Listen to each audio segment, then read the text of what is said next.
Hi நண்பர்களே, welcome back to உங்கள் Vinod channel. உங்களுக்கு கோழி பண்ணை வைக்கணும்னு ஆசையா? உங்களுக்கு 25 லட்சம் தருவாங்க. இல்லை உங்களுக்கு ஆட்டு பண்ணை வைக்கணும்னு ஆசையா? உங்களுக்கு 50 லட்சம் தருவாங்க. இல்லை உங்களுக்கு பன்றி பண்ணை வைக்கணும் அப்படின்னு ஆசையா? உங்களுக்கு 30 லட்சம் தருவாங்க. யார் தருவாங்க? அதானே நம்ம தேசிய கால்நடை இயக்கம் தான் தரப்போகிறாங்க. அதை பற்றின ஃபுல் டீட்டெயில்ஸ் நம்ம இந்த வீடியோவில் பார்த்துடலாம். ஸோ அதுக்கு முன்னாடி நம்ம வீடியோ நீங்கள் ஃபர்ஸ்ட் டைம் பார்க்குறீங்க அப்படின்னா மறக்காம சப்ஸ்கிரைப் பண்ணிவிட்டு பக்கத்தில் பெல் பட்டனை கிளிக் பண்ணி வச்சுக்கோங்க. அப்போ தான் நான் போகிற நோட்டிஃபிகேஷனில் காட்டும். உங்கள் டவுட்ஸ் எதனாலும் மறக்காமல் கமெண்டில் சொல்லுங்கள். வாங்க வீடியோக்குள்ளே போகலாம். ஸோ அதுக்கு கூகுளில் போனோம் அப்படின்னா நேஷ்னல் லைஃப் ஸ்டாக் மிஷன் அப்படின்னு இருக்கும்.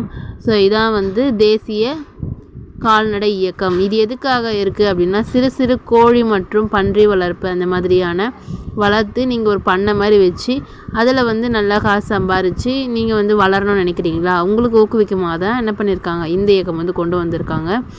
ஸோ இப்போ நீங்கள் கோழி பண்ணை வச்சு நான் பண்ண போகிறேன் அப்படின்னா, ஒரு எக்ஸாம்பிளுக்கு 1000 கோழி வச்சுருக்கீங்கன்னா அதுக்கு என்னது உங்களுக்கு 50% மானியம் உங்களுக்கு கொடுப்பாங்க. மீதி நீங்கள் என்ன பண்ணுவாங்க, கை காசு போட்டு நீங்கள் பண்ணுற மாதிரி இருக்கும். அதை நீங்கள் கோழி வளர்த்து முட்டையாக விற்கிறதா இருந்தாலும் சரி, இல்லை அதை குஞ்சு பொறிச்சு அதுவும் பெரிய கோழியாக இறைச்சிக்கு இங்கே அனுப்ப போகிறதா இருந்தாலும் சரி. ஸோ அதுக்கான காசு என்ன பண்ணுவாங்க, 50% மானியம், 50% மானியம் அவங்க கொடுத்துருவாங்க. மீதியை நீங்கள் என்ன பண்ணணும், உங்கள் சேவிங்ஸோ இல்லை கடன் பேங்க்கில் வாங்கியோ நீங்கள் என்ன பண்ணலாம், உங்களோட இன்வெஸ்ட்மெண்ட் போட்டு நீங்கள் இந்த தொழிலை தொடங்கி நீங்கள் உங்களோட ஏர்னிங் பண்ணிக்கலாம். நீங்கள் காசு நல்லா சம்பாதிச்சிக்கலாம். ஏன்னா நமக்கு முக்கியமாக தேவையானது இன்வெஸ்ட்மெண்ட். அதில் 50% அவங்க தராங்க அப்படின்னும் போது நம்ம தொழில் தொடங்குறது யோசிக்க தேவையில்லை. ஸோ இப்போ கோழி பார்த்தாச்சு. இப்போ ஆடை நீங்கள் வச்சுருக்கீங்க அப்படின்னா ஆடு பண்ணை வைக்கிறதுக்கும் அதே மாதிரி தான். உங்களுக்கு வர செலவுக்கு ஏற்ற மாதிரி 50% என்ன பண்ணுவாங்க, அவங்க கொடுப்பாங்க. அதே தான் நம்ம பன்றி வளர்ப்புக்கும். இப்போ பன்றி பண்ணை வைக்க போகிறீங்க அப்படின்னா அவங்களுக்கு என்னது அதே மாதிரி 50% மானியம் கொடுப்பாங்க. அதை வச்சு நீங்கள் என்ன பண்ணிக்கலாம், உங்களோட தொழிலை தொடங்கி உங்களோட வருமானத்தை நீங்கள் ஈட்டிக்கலாம். ஸோ இது நிறைய பேருக்கு தெரியாத ஒரு விஷயமா இருக்குது. இது நம்ம சப்ஸ்கிரைபர் நம்மகிட்ட கேட்க போது தான் நம்மளுக்கு இதை டீட்டெயிலாக சொல்லணும், இதுவே நிறைய பேருக்கு தெரியல அப்படின்றது அவங்க சொன்னதுனால நான் தெரிஞ்சிருக்கு. ஸோ அதனால தான் இந்த வீடியோ போட்டிருக்கிறது. ஸோ நம்ம சப்ஸ்கிரைபருக்கும் ஒரு தேங்க்ஸ் சொல்லிக்கலாம். இப்போ யாரெல்லாம் அப்ளை பண்ணலாம் அப்படின்றத தெரிஞ்சுக்கலாம். யாரெல்லாம் அப்ளை பண்ண முடியும் அப்படின்னா, தனி நபர் அப்ளை பண்ணலாம், கூட்டுறவு சங்கத்தில் இருக்கிறவங்க அப்ளை பண்ணலாம், இல்லை கூட்டுறவு குழுவாக இருப்பாங்களா அவங்க அப்ளை பண்ணலாம், 18 கீழ் இருக்கவங்க அப்ளை பண்ணலாம், மகளிர்கள் மாற்றுத்திறனாளிகள் அப்ளை பண்ணலாம், அதே மாதிரி விதவையாக இருக்கவங்க அப்ளை பண்ணலாம் அப்படின்னு சொல்லியிருக்காங்க. ஸோ இதெல்லாம் நீங்கள் இதில் ஏதாவது ஒன்றா நீங்கள் இருக்கீங்க அப்படின்னா கண்டிப்பாக இது இந்த லோனை ஒரு பெரிய ஒரு யூஸ்ஃபுல்லாக எடுத்துகிட்டு இவங்க ஒரு தொழிலை தொடங்கி மேலும் வளர நிறைய முயற்சி பண்ணலாம். ஸோ இது நிறைய பேர் யூஸ்ஃபுல்லாக இருக்கும் அப்படின்னு நினைக்கிறேன். ஸோ இப்போ எப்படி அப்ளை பண்ணுறது, இந்த லோனுக்கு எப்படி அப்ளை பண்ணி இது நம்ம கவர்மெண்ட் மூலிமா வாங்குறது அப்படின்றத நம்ம ஃபுல்லாக தெரிஞ்சுக்கலாம். ஸோ அதுக்கு தனி வெப்சைட்குள்ளே போக போகிறோம். ஸோ இந்த வெப்சைட்கான லிங்க் நான் டிஸ்கிரிப்ஷனில் கொடுக்குறேன். அந்த லிங்க்கில் போனீங்கன்னா இந்த மாதிரி இருக்கும். ஸோ அதில் அப்ளை ஹியர் அப்படின்னு இருக்கும். ஸோ அந்த அப்ளை ஹியர் கொடுத்தோம் அப்படின்னா நமக்கு இந்த மாதிரி பேஜ் ஓப்பன் ஆகும்.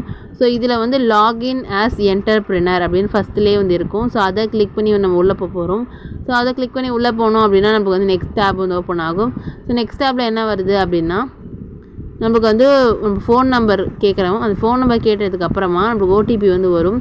ஸோ அந்த ஓடிபியை நம்ம என்டர் பண்ணுற மாதிரி இருக்கும். ஸோ அதனால் நீங்கள் எப்பயுமே யூஸ் பண்ணுற ஒரு ஃபோன் நம்பராக கொடுங்க. ஏன்னா எல்லா டீட்டெயில்ஸும் நீங்கள் கேட்க போகிறது, வெரிஃபிகேஷன் பண்ண போகிறது எல்லாம் இந்த நம்பரில் தான். ஸோ லாகின் பண்ணுற எல்லாமே அது கரெக்டான டீட்டெயில்ஸை கொடுத்துக்கோங்க. ஸோ ஓடிபி கொடுத்துட்டு வெரிஃபை ஓடிபி அப்படின்றது கொடுத்தோன்னா நம்மளோட அப்ளிகேஷன் டீட்டெயில்ஸ், அதாவது அப்ளிகேஷன் ஃபார்ம் ஓப்பன் ஆயிடுச்சு, ஆன்லைன் அப்ளிகேஷன். ஸோ இதில் தான் நம்மளோட எல்லா டீட்டெயில்ஸும் ஃபுல்லாக கொடுக்க போகிறோம். ஸோ எல்லா டீட்டெயில்ஸும் கொடுக்க போகிறோம் அப்படின்னும் போது நம்மளோட சிலது இங்கிலீஷில் இருந்தது தமிழில் புரியாது, தமிழில் இருக்கிறவங்க இங்கிலீஷில் புரியாது. ஸோ லாங்குவேஜை நீங்கள் ட்ரான்ஸ்லேட் பண்ணியும் நீங்கள் இந்த அப்ளிகேஷன் ஃபார்ம் ஃபில் பண்ணலாம். ஸோ அதுக்காக நீங்கள் அந்த பேஜை கிளிக் பண்ணி ட்ரான்ஸ்லேட் கொடுத்துட்டு அதில் உங்களுக்கு எந்த லாங்குவேஜ் வேணுமோ அந்த லாங்குவேஜை கிளிக் பண்ணிக்கணும். எந்த மொழி வேணுமோ அந்த மொழியை கிளிக் பண்ணி நீங்கள் அதுக்கப்புறம் நீங்கள் என்ன பண்ணிக்கலாம், உங்கள் அப்ளிகேஷனை ஃபில் பண்ண ஸ்டார்ட் பண்ணிடலாம். ஃபஸ்ட்டு எனக்கு எடுத்துருக்காங்கன்னா உதவிக்கான துணை இயக்கம் என்ன அப்படின்னு கேட்டிருக்காங்க. ஸோ எதில் நீங்கள் அப்ளை பண்ண போகிறீங்க, கால்நடை மற்றும் கோழி இனத்தின் இனப்பு அபிவிருத்தியா, இல்லைன்னா தீவனம் மற்றும் தீவன அபிவிருத்தியா, இல்லை ஆராய்ச்சி அந்த மாதிரியான்னு கேட்டிருக்காங்க. ஸோ நம்ம இப்போ கால்நடை மற்றும் கோழி இனத்தின் இன அபிவிருத்தி அப்படின்றத கொடுத்துடலாம். இது எதில் அடங்கும் அப்படின்னா கோழி, ஆடு, பன்றி, அப்புறம் செம்பரி ஆடு இது எல்லாமே என்ன ஆகும், அந்த கால்நடை மற்றும் கோழி இனத்தின் அபிவிருப்பி அப்படின்னு பார்த்தீங்களா, அது வந்து அடங்கும். ஸோ இதுக்கப்புறமா என்ன கிளிக் பண்ண போகிறோம், துணை திட்டத்தின் பெயர் என்னன்னு கேட்டிருக்காங்க. ஸோ கிராமப்புற கோழி இனமா, இல்லைனா வந்து ஆடா, இல்லைனா வந்து பன்றியான்னு கேட்டிருக்காங்க. ஸோ அதுக்கேற்ற மாதிரி கொடுத்துக்கோங்க. ஸோ விண்ணப்பதாரரோட வகை என்ன, தனிநபரா, இல்லை சுய உதவி குழுவா, இல்லை உழவர் உற்பத்தியாளரா, இல்லை உழவர் கூட்டுறவு அமைப்பா, இல்லைனா வந்து கூட்டுறவு பொறுப்பு குழுவா, இல்லை பிரிவு 8-7 அப்படின்னு சொல்லி கேட்டிருக்காங்க. ஸோ யார் நீங்கள் அப்ளை பண்ணுறீங்களோ அதுக்கேற்ற மாதிரி அதில் வந்து கொடுத்துக்கோங்க. இப்போ நம்ம அப்ளை பண்ண போகிறது நபர், அதாவது தனி நபருக்காக. ஸோ அதனால் நபர் அப்படின்றத கிளிக் பண்ணிக்கலாம். ஸோ நெக்ஸ்ட் அதே மாதிரி என்ன பண்ண போகிறோம், அவங்களோட டீட்டெயில்ஸ் எல்லாமே வந்து என்டர் பண்ண போகிறோம். அவங்க நேம், அவங்களோட பெயர் வந்து ஃபஸ்ட்டு என்டர் பண்ணிக்கலாம். ஸோ அந்த பெயர் என்டர் பண்ணதுக்கப்புறமா அவங்களோட முகவரி வந்து கேட்குது. தனிப்பட்ட அடையாள எண் அப்படின்னா நம்ம என்னமோ யோசிப்போம், என்னோட தனிப்பட்ட அடையாள எண் அப்படின்னா நம்மளோட பின்கோடு இருக்குது பார்த்தீங்களா. இப்போ ஒரு ஊருனா அதோட பின்கோடு வந்து ஒரு 6 டிஜிட்டில் இருக்கும். ஸோ அந்த பின்கோடு தான் நம்ம ஃபஸ்ட்டு என்ட்ரி பண்ணுற மாதிரி இருக்கும். பண்ணதுக்கப்புறமா நம்மளோட நிலை, எந்த மாநிலம், அப்புறம் எந்த மாவட்டம், அதில் எந்த ஊர் நகரம் அப்படின்னு இருக்குது. அந்த ஊர் நகரம் வந்து குறிப்பிட்டு நிறைய பேருக்கு வந்து ஒர்க் ஆகலை. ஆனால் அது மெயினாக அது வந்து மேண்டட்டரி கிடையாதுன்னா அந்த பேர் பக்கத்தில் ஸ்டார் போட்டிருந்தா தான் மேண்டட்டரி, அது கொடுத்தே ஆகணும். அது கொடுக்கல அப்படின்னும் போது ஸோ அது ஓப்பன் ஆகலை அப்படின்னா நீங்கள் வந்து பெருசாக எடுத்துக்காதீங்க, நீங்கள் மற்ற டீட்டெயில்ஸ்லாம் அப்ளை பண்ணிக்கோங்க. ஸோ நெக்ஸ்ட் என்ன கொடுக்க போகிறோம் அப்படின்னா முகவரி 1 இருக்குது 2 இருக்குன்னா, ஒரு பெருசாக முகவரி இருக்குன்னா நீங்கள் 2 பாக்ஸாக கொடுக்கலாம். இல்லை ஒன்றாவே கொஞ்சமாக இருக்குன்னா நீங்கள் முகவரி 1லே கொடுத்துக்கலாம். நெக்ஸ்ட்டு வந்து லேண்ட்மார்க் ஏதேனும் இருந்தால், லேண்ட்மார்க் இருக்குது அப்படின்னா அதாவது உங்கள் பக்கத்தில் ஒரு இப்போ நம்ம ஊருக்கு தெரியப்படுற மாதிரி ஏதாவது ஒரு பிளேஸ் இருக்குது, ஒரு இடம் இருக்குன்னா அந்த இடமை நீங்கள் குறிப்பிடலாம். நெக்ஸ்ட் வந்து பேன் கார்டோட நம்பர் வந்து போடுற மாதிரி இருக்கும். அதே மாதிரி உங்கள்கிட்ட கடன் வசதி ஆல்ரெடி இருக்குது அப்படின்னா நீங்கள் அந்த டீட்டெயில்ஸை கொடுக்கலாம். அப்படி இல்லை அப்படின்னா பொருந்தாது அப்படின்றத கொடுத்துட்டு நீங்கள் மற்ற டீட்டெயில்ஸை அப்ளை பண்ண ஸ்டார்ட் பண்ணிடலாம். முக்கிய விளம்பரங்களின் விவரங்கள் கேட்டிருக்காங்க. ஸோ இதில் தான் நம்மளோட டீட்டெயில்ஸை என்டர் பண்ண போகிறோம். இதில் நம்ம நேமு, அதே மாதிரி நம்ம அப்பா நேம், நம்மளோட அம்மா பெயர், அதே மாதிரி மின்னஞ்சல் முகவரி, இமெயில் அட்ரஸை கொடுக்கணும். அதே மாதிரி டேட் ஆஃப் பர்த், பிறந்த நாளை வந்து கொடுக்கணும். அதே மாதிரி அதில் எந்த வகை நீங்கள் அப்படின்னு சொல்லி கேட்டிருக்காங்க. ஸோ அந்த வகையை நம்ம வந்து கரெக்டாக கொடுத்துக்கலாம். கொடுத்ததுக்கப்புறமா இதில் மற்றவை அப்படின்றத கிளிக் பண்ணிங்க அப்படின்னா நீங்கள் பக்கத்தில் இருக்க என்ன மற்றவை அப்படின்றத நீங்கள் குறிப்பிடுற மாதிரி இருக்கும். அப்படி இல்லை அவங்க கொடுத்ததுலே தான் என்னோடய வகை அப்படின்னா நீங்கள் அந்த வகையை நீங்கள் கொடுத்துக்கலாம். ஸோ நெக்ஸ்ட்டு பாலினம், ஆண் பெண் 3ஆம் பாலினத்தில் எதுவோ நீங்கள் வந்து கொடுத்துக்கலாம். அதே மாதிரி கேஒய்சியில் பேன் நம்பர் கேட்டிருக்காங்க, அந்த பேன் நம்பர் திரும்ப வந்து கொடுத்துக்கோங்க. நெக்ஸ்ட்டு கால்நடை வளர்ப்பு அனுபவம் என்ன ஏதாவது இருக்கா அப்படின்னு சொல்லி கேட்டிருக்காங்க. உங்களுக்கு என்ன அனுபவம் இருக்கோ அது வந்து வெளிப்படையாகவே நீங்கள் என்னென்ன பண்ணியிருக்கீங்க, இதுக்கு முன்னாடி என்னென்ன பார்த்துருக்கீங்க, இல்லை உங்களுக்கு தெரிஞ்சவங்க பண்ணியிருக்காங்க, இல்லை உங்களுக்கு அது ஆர்வம் என்னவோ நீங்கள் அந்த பாக்ஸில் வந்து நீங்கள் என்ன பண்ணிக்கலாம், எழுதி நமக்கு வந்து சென்ட் பண்ணலாம். கல்வி தகுதி என்ன படிச்சிருக்கீங்க அப்படின்னு சொல்லி கேட்டிருக்காங்க. ஸோ கல்வி தகுதி ஸ்டார்டிங் எதுலேருந்து ஆரம்பிக்குது அப்படின்னா டிகிரி, அதுமாரி போஸ்ட் டிகிரி, அந்த மாதிரி டிகிரி முடிச்சுட்டு இதுக்கப்புறம் ஒர்க் பண்ணுறவங்க அப்படின்ற மாதிரிலாம் இருக்கும். ஸோ எதுவோ நீங்கள் வந்து கரெக்டாக கொடுத்துக்கோங்க. அதே மாதிரி கால்நடை வளர்ப்பு தொடர்பான பயிற்சி ஏதாவது கலந்துருக்கீங்களா அப்படின்னு கேட்டிருக்காங்க. இல்லை ஆம் அப்படின்றத கொடுத்துட்டு எந்த வருமானம் கேட்டிருக்காங்க, அந்த வருமானத்தை கொடுத்துட்டு அடுத்து அப்படின்றது கொடுத்துட்டு நெக்ஸ்ட் ஸ்டெப் வந்து போயிடலாம். ஸோ போனதுக்கப்புறமா நெக்ஸ்ட் என்ன கேட்குது, கருத்திட்ட விவரங்கள் அப்படின்னு கேட்டிருக்கு. ஸோ திட்டத்தின் எதிர்பார்க்கப்படும் வெளியீடு உட்பட முன்மொழியிட இத்திட்டத்தின் சுருக்கமான விளக்கம் கேட்டிருக்காங்க. ஸோ இந்த திட்டம் வந்து உங்களுக்கு கிடச்சிது அப்படின்னா நீங்கள் என்னென்னலாம் பண்ணலான்னு இருக்கீங்க அப்படின்னு சொல்லி நீங்கள் என்ன பண்ணலாம், இந்த பாக்ஸ் கொடுத்துருக்காங்கல்ல அந்த பாக்ஸில் வந்து எழுதுகிற மாதிரி இருக்கும். ஸோ மற்ற விவரங்கள் எல்லாமே வந்து அதே டீட்டெயில்ஸ் எல்லாமே கொடுக்குற மாதிரி இருக்கும், அதெல்லாம் கொடுத்துருங்க. அதே மாதிரி ஜிஎஸ் இடம் அப்படின்னா இப்போ வந்து ஒரு கூகுள் மேப்பில் எடுக்கிறோம் அப்படின்னா அதில் வந்து லேட்டிடியூட் லாங்கிடியூட் அப்படின்னு இருக்கும், அதான் தீர்க்க ரேகை அட்சரேகை அப்படின்னு இருக்கும். ஸோ அந்த லேட்டிடியூட் லாங்கிடியூடை நீங்கள் எந்த பிளேஸில் நீங்கள் அந்த ஃபார்மிங், அதாவது அந்த கோழி பண்ணை வைக்க போகிறீங்க, ஒரு ஆட்டு பண்ணை வைக்க போகிறீங்கன்னா எந்த இடமோ அந்த இடத்த குறிப்பிட்டு நீங்கள் அந்த லேட்டிடியூட் லாங்கிடியூட் வந்து என்ட்ரி பண்ணுற மாதிரி இருக்கும். ஸோ இது நீங்கள் கூகுளில் போய்ட்டு சர்ச் பண்ணி இந்த பிளேஸை கிளிக் பண்ணிங்க அப்படின்னாலே உங்களுக்கு அந்த லேட்டிடியூட் லாங்கிடியூட்லாம் வந்துடும். ஸோ அதுக்கேற்ற மாதிரி நீங்கள் என்ன பண்ணிக்கோங்க, இதில் வந்து என்டர் பண்ணிக்கோங்க. இல்லை வேறு ஏதாவது டவுட் இருந்தது அப்படின்னா நீங்கள் மறக்காமல் கமெண்ட்டை சொல்லுங்கள். அதுக்காக தான் தனி ஒரு ஷார்ட்ஸ் மூலியமாகவோ இல்லை தனி வீடியோவாகவும் நான் உங்களுக்கு வந்து போடுறேன். ஸோ வேறு என்ன கொடுத்துருக்காங்க அப்படின்னா நிலத்தின் நிலை என்ன அப்படின்னு சொல்லி கேட்டிருக்காங்க. சொந்த நிலமானதா இல்லை குத்தகைக்கு எடுக்கப்பட்டது அப்படி சொல்லிட்டு இருக்குது. ஸோ சொந்த நிலம்னு போடுங்க. இல்லை குத்தகைக்கு எடுக்கப்பட்டது அப்படின்னா குத்தகைக்கு எடுக்கப்பட்டது அப்படின்றத போட்டுக்கோங்க. ஸோ இப்போ அந்த கூகுள் அது எல்லாமே செலக்ட் பண்ணிவிட்டு நெக்ஸ்ட் அடுத்தது வந்துடலாம். ஸோ அடுத்தது என்ன கேட்டிருக்காங்க அப்படின்னா, திட்டப்பணிகளில் ஈடுபட்ட உத்தேசிக்கப்பட்டுள்ள பணியாளர்கள் எண்ணிக்கை எவ்வளோ நீங்கள் வந்து அதில் வேலை பார்க்கலான்னு இருக்கீங்க அப்படின்னு சொல்லி கேட்குறாங்க. ஸோ எத்தனை பேர் அப்படின்னா அந்த எண்ணிக்கையை போட்டுருங்க.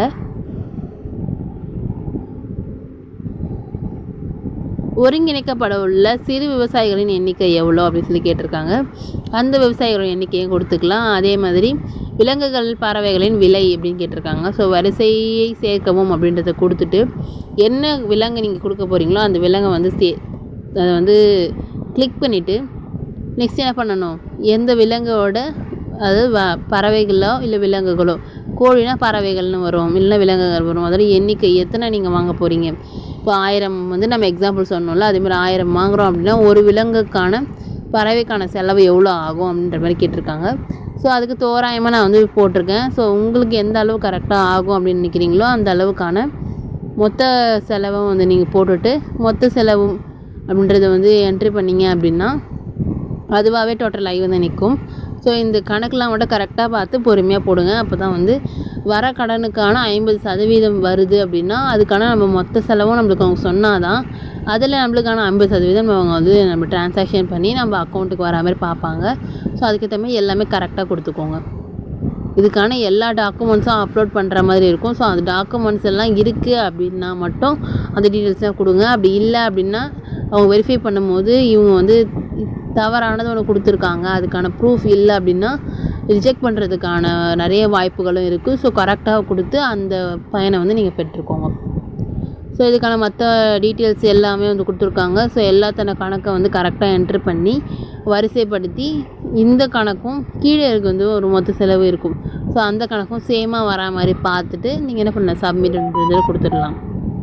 ஸோ இப்போ எல்லாத்தோட கணக்கு எல்லாமே எழுதியாச்சு. அதுக்கப்புறமா இதற்கான மானியம் இதற்கு முன்னர் பெறப்பட்டுள்ளதா அப்படின்னு கேட்டிருக்காங்க.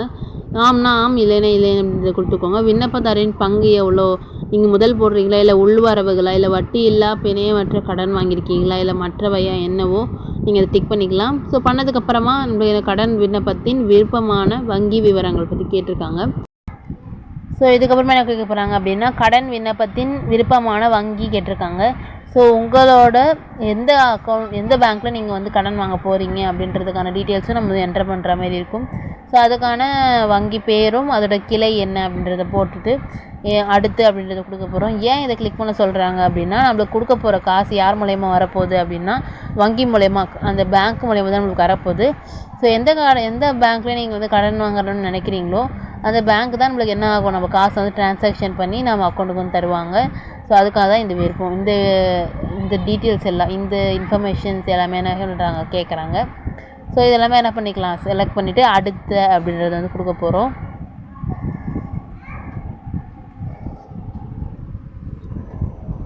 இப்போ வந்து பிரான்ச் வந்து செலக்ட் பண்ணிவிட்டு அடுத்த அப்படின்றத வந்து கொடுத்துடலாம்.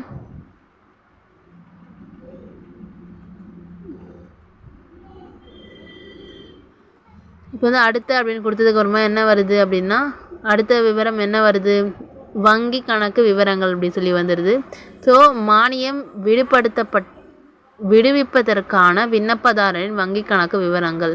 இப்போ இந்த காசை எந்த அக்கௌண்ட்டு டிரான்சாக்ஷன் பண்ண போகிறோம், இந்த காசு எந்த அக்கௌண்ட்டுக்கு வரணும் அப்படின்னு சொல்லி இந்த டீட்டெயில்ஸ் கேட்குறாங்க. ஸோ எந்த பேங்க்கு, எந்த கிளை, என்ன கணக்கு என்ன, உங்கள் ஐஎஃப்எஸ்சி கோடு என்ன, உங்கள் எம்ஐசிஆர் கோடு என்ன, வேறு ஏதேனும் தொடர்பு தகவல் தரணும்னு நினச்சிங்கன்னா அதையும் நீங்கள் வந்து கொடுக்கலாம். ஸோ என்ன பண்ணிக்கலாம், எல்லா டீட்டெயில்ஸும் வந்து என்ட்ரு பண்ணிவிட்டு அடுத்து அப்படின்றது வந்து கொடுத்துடலாம். ஓகே, நெக்ஸ்ட் என்ன டீட்டெயில்ஸ் வரப்போகுது அப்படின்னா ஆவண பதிவேற்றங்கள். என்னென்ன ஆவணம் உங்கள்கிட்ட இருக்கோ எல்லா ஆவணத்தையும் என்ன பண்ணணும், எல்லா டாக்குமெண்ட்ஸையும் அப்லோட் பண்ணுற மாதிரி இருக்கும். ஸோ என்னென்ன டாக்குமெண்ட்ஸ் இருக்குது, என்னென்ன டாக்குமெண்ட்ஸ் கேட்டிருக்காங்க அப்படின்ற முழு விவரத்தை பார்த்துட்டு அதற்கான பிடிஎஃப்பை நீங்கள் வந்து டவுன்லோட் பண்ணுற மாதிரி இருக்கும். அதாவது 1 MB வந்து கேட்டிருக்காங்க.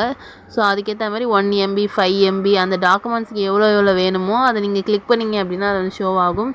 ஸோ அதுக்கேற்ற மாதிரி எல்லா டாக்குமெண்ட்ஸும் கரெக்டாக அப்லோட் பண்ணிட்டீங்க அப்படின்னா அவங்க வெரிஃபை பண்ணுறதுக்கு வந்து ஈஸியாக இருக்கும். ஸோ இருக்கிற டாக்குமெண்ட் எல்லாமே நீங்கள் என்ன பண்ணிக்கோங்க, கொடுத்துக்கோங்க.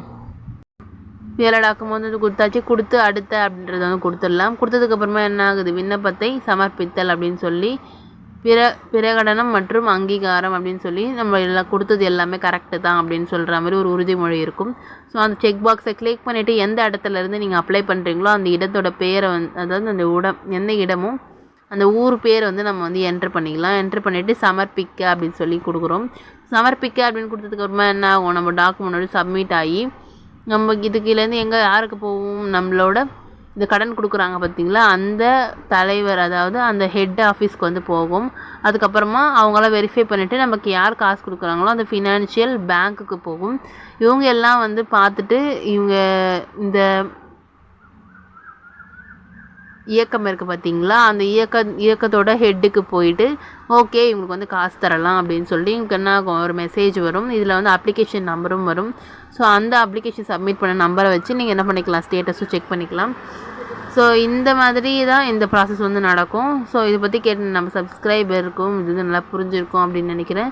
நிறைய பேர் தெரியாமல் இருப்பீங்க, அவங்களுக்கும் இந்த கடன் மூலயமா என்னென்ன நடக்கும், என்னென்ன யூஸ்ஃபுல் இருக்குது இதனால அப்படின்னு சொல்லி உங்களுக்கு புரிஞ்சிருக்கும் அப்படின்னு நினைக்கிறேன். இந்த திட்டத்தை யூஸ் பண்ணி நிறைய பேர் உங்களோட காசை நிறைய சேர்த்து அதை மென்மேலும் வளர்த்து நிறைய சம்பாதிச்சு உங்கள் லைஃப்பில் பெரிய லெவலுக்கு வரணும் அப்படின்றதுக்கான ஒரு சின்ன முயற்சியாக நான் இருக்கேன். இதை பற்றி சொல்கிறேன் அப்படின்னு நினைக்கும் போதே கொஞ்சம் எனக்கு ஒரு ஜாலியாக தான் இருக்குது. ஸோ இதை யூஸ் பண்ணி நிறைய மணி ஏர்ன் பண்ணுங்கள். உங்களுக்கும் இது யூஸ்ஃபுல்லாக இருந்தது அப்படின்னு மறக்காமல் லைக் பண்ணிவிட்டு நம்ம சேனலை சப்ஸ்கிரைப் பண்ணாமல் பார்த்துட்டு இருக்கீங்கன்னா மறக்காமல் சப்ஸ்கிரைப் பண்ணிக்கோங்க. உங்கள் ஃப்ரெண்ட்ஸ் அண்ட் ஃபேமிலிஸ்க்கும் இந்த வீடியோ யூஸ்ஃபுல்லாக இருக்கணும் அப்படின்னா மறக்காமல் ஷேர் பண்ணி விடுங்க. நெக்ஸ்ட் ஒரு புதிய சந்திக்கிறேன். அன்டில் தென் பை ஃப்ரம் உங்கள் வினோ.